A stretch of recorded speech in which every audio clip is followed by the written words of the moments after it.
With the erection of the pedestal for the memorial, completed in 1912, Sievers will continue his work on the group of 7 figures. This group will be located at the front of the memorial and will be the first bronze portions completed. Sievers will use original Confederate equipment to accurately portray a soldier of the Civil War. The original clay group of 7 will be completed in October of 1912. The Richmond Times-Dispatch, in its October 14, 1912 edition, noted that the finished group would be open for public exhibition at Sievers' studio at Forest Hills. Several days later, the plaster molds will be created, which will be used to cast the finished bronze figures. All of the bronze work on the Virginia Memorial will be cast by Tiffany Studios in New York.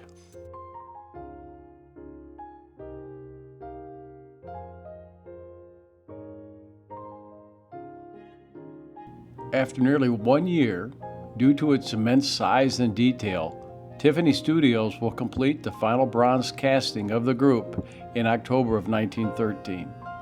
The Virginia Commission, upon viewing the finished bronze, will then give their final approval. At first glance, the bronze figures are massive.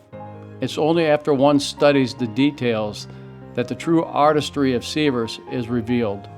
The uniforms and hats worn by the soldiers accurately depict a Southern soldier. The musket hammer of the rifle pulled back as if ready to fire. The equipment used by the cavalryman and his horse are true to life. However, Sievers captured the anxiety of the moment on the faces of these bronze soldiers. Eyebrows closed, a determined but apprehensive look, eyes focused on its adversaries. Sievers included not only the look of veterans, but also the youthful look of the cavalryman and bugler. These are just a few of the many minute details Sievers created in his bronze group.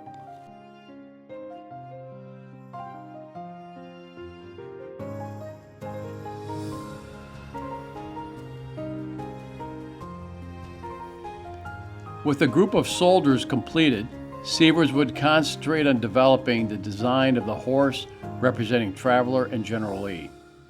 Although several small models of the equestrian portion had been completed, Sievers now began the final and perhaps the most important portion of the monument, the equestrian of Lee.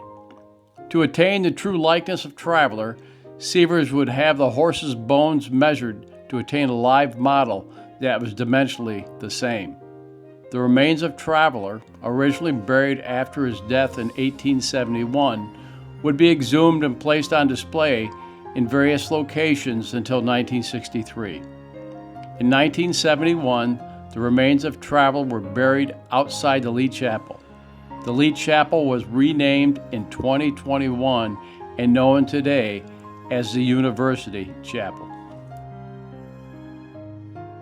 Sievers would use various photographs to model Lee and Traveler and converse with those familiar with the famous duo.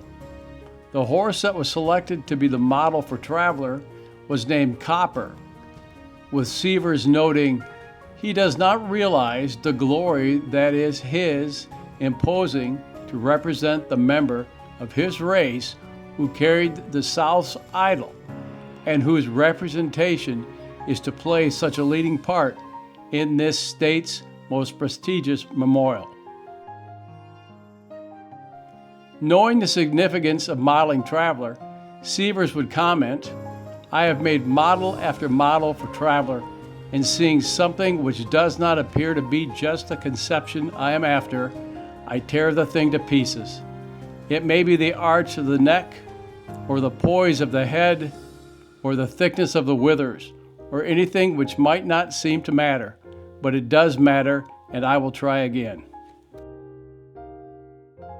While modeling Traveler, Sievers would comment he wanted him to appear as standing quietly, just in the attitude of an intelligent, finely bred, understanding horse of battle, Used to the noise of guns and the shriek of shell, there's nothing of the circus horse charger effect about him.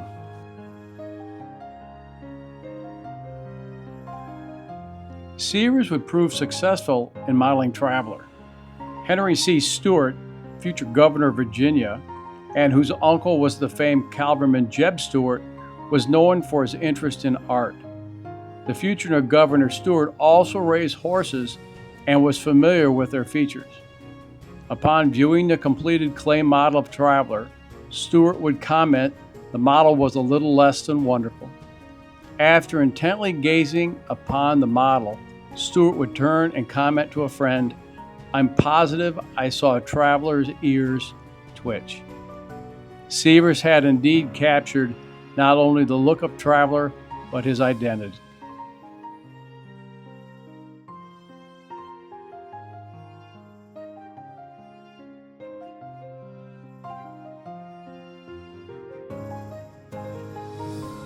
In order to capture the likeness of Lee, Sievers would use a life mask taken of the general.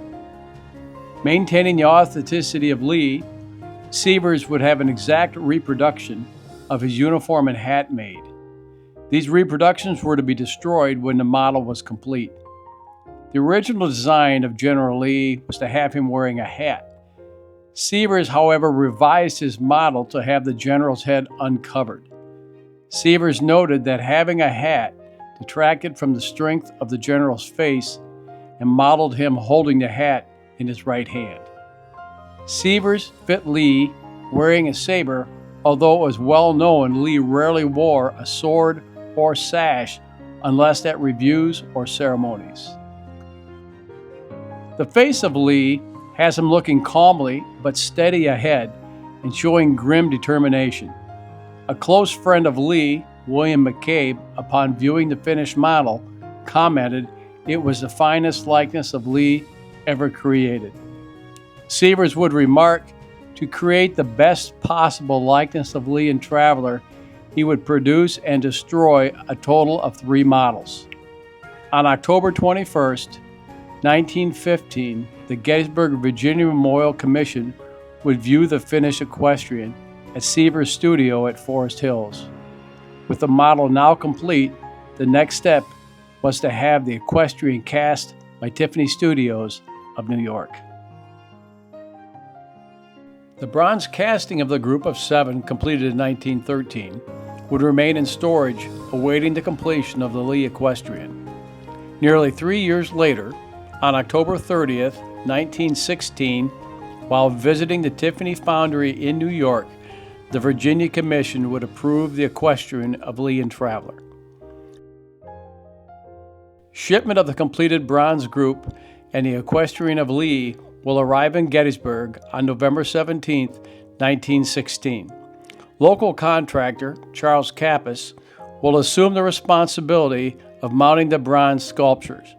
Under the supervision of Sievers, the bronze sculptures will be carefully placed and secured in early December 1916. The Gettysburg compiler noted on December 9, 1916, the memorial was completed last week when the handsome bronze statues were put in place. The figures are now veiled with cloths tied around their heads and will so remain under guard until the dedication. Although the bronze statues were veiled, visitors gathered to view the new memorial.